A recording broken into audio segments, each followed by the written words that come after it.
Hello friends, ನಾವಿವತ್ತು ಒಂಬತ್ತನೇ ತರಗತಿಯ ಗಣಿತ ಪಠ್ಯ ಪುಸ್ತಕದಲ್ಲಿನ ಯಾವ್ದಂದ್ರೆ ಎರಡು ಚರಾಕ್ಷರಗಳಿರುವ ರೇಖಾತ್ಮಕ ಸಮೀಕರಣಗಳು ಅನ್ನುವಂತ ಪಾಠದಲ್ಲಿಯ ಅಭ್ಯಾಸ 10.1ರ ಲೆಕ್ಕಗಳನ್ನ ಬಿಡಿಸ್ತಾ ಇದ್ದೀವಿ. ಈಗಾಗಲೇ ನಾವು ಈ ಪಾಠದ 4 ಲೆಕ್ಕಗಳನ್ನ ಈ ಅಭ್ಯಾಸದಲ್ಲಿನ 4 ಲೆಕ್ಕಗಳನ್ನ ಈ ಹಿಂದಿನ ವಿಡಿಯೋಗಳಲ್ಲಿ ಅಪ್ಲೋಡ್ ಮಾಡಲಾಗಿದೆ. ಆ ವಿಡಿಯೋಗಳನ್ನು ಕೂಡ ನೀವು ವೀಕ್ಷಣೆ ಮಾಡಬಹುದು ಅಂತ ಹೇಳ್ತಾ ಇವತ್ತಿನ ಈ ಲೆಕ್ಕಗಳನ್ನ ಬಿಡಿಸೋಣ. ಮೊದಲನೇದಾಗಿ ಪ್ರಶ್ನೆ ಏನು ಕೊಟ್ಟಿದ್ದಾನೆ ಅಂತೇಳಿ ತಿಳಿದುಕೊಳ್ಳೋಣ. ಕೆಳಗಿನ ರೇಖಾತ್ಮಕ ಸಮೀಕರಣಗಳನ್ನು ax plus by plus c = 0 ರೂಪದಲ್ಲಿ ಬರೆದು ಪ್ರತಿಯೊಂದು ಸಂದರ್ಭದಲ್ಲಿ a, b ಮತ್ತು c ಗಳ ಬೆಲೆಗಳನ್ನ ಬರೆಯಿರಿ ಅಂತೇಳಿ ಪ್ರಶ್ನೆ ಕೊಟ್ಟಿದ್ದಾರೆ. ಹಾಗಾದ್ರೆ ನೋಡಿ, ಇವೇನಂದ್ರೆ ರೇಖಾತ್ಮಕ ಸಮೀಕರಣಗಳು. ಹಾಗಾದ್ರೆ ಇವುಗಳನ್ನ ಯಾವ ರೂಪದಲ್ಲಿ ಬರೆಯಬೇಕು?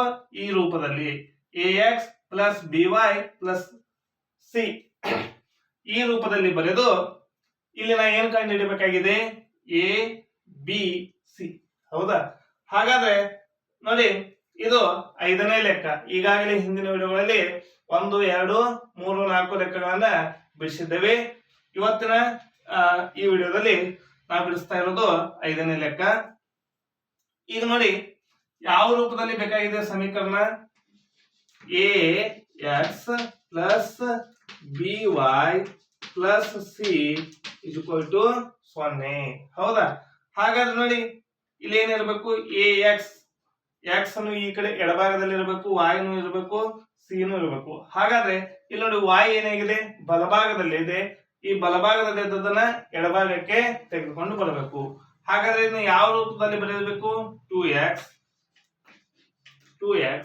ಈಗ ಈ 5y ಬಲಭಾಗದಲ್ಲಿದ್ದದ್ದು ಎಡಭಾಗಕ್ಕೆ ಬರಬೇಕಂದ್ರೆ ಇಲ್ಲಿ ಏನಿದೆ? ಮೈನಸ್ ಇದೆ. ಮೈನಸ್ ಚಿಹ್ನೆ ಚೇಂಜ್ ಆಗಿ ಏನಾಗ್ತಾ ಇದೆ?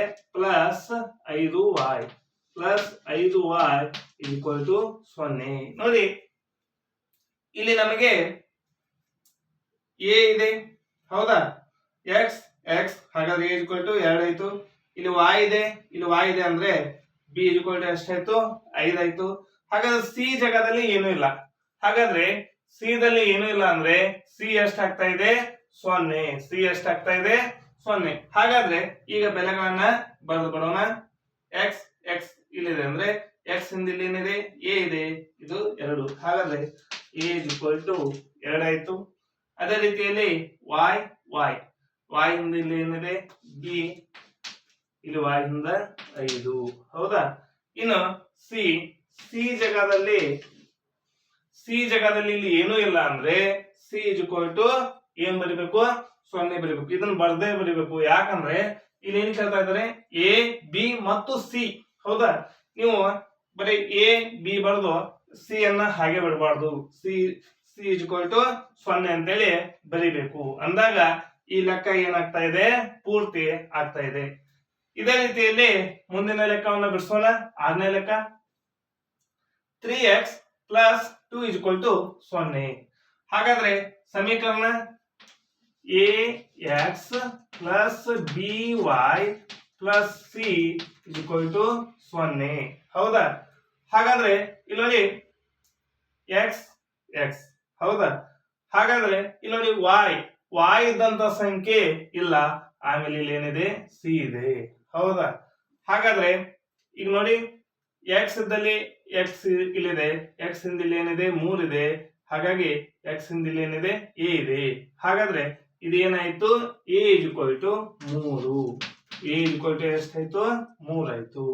ಆಮೇಲೆ y ಎಲ್ಲೂ ಇಲ್ಲೇ ಇಲ್ಲ. ಹೌದಾ? ಹಾಗಾದ್ರೆ y ಅಲ್ಲ, ನಮ್ಗೆ ಏನ್ ಬೇಕಾಗಿದೆ? y ಹಿಂದೆ ಏನಿರ್ತಾ ಇದೆ? b ಇರ್ತಾ ಇದೆ ಅಲ್ಲ.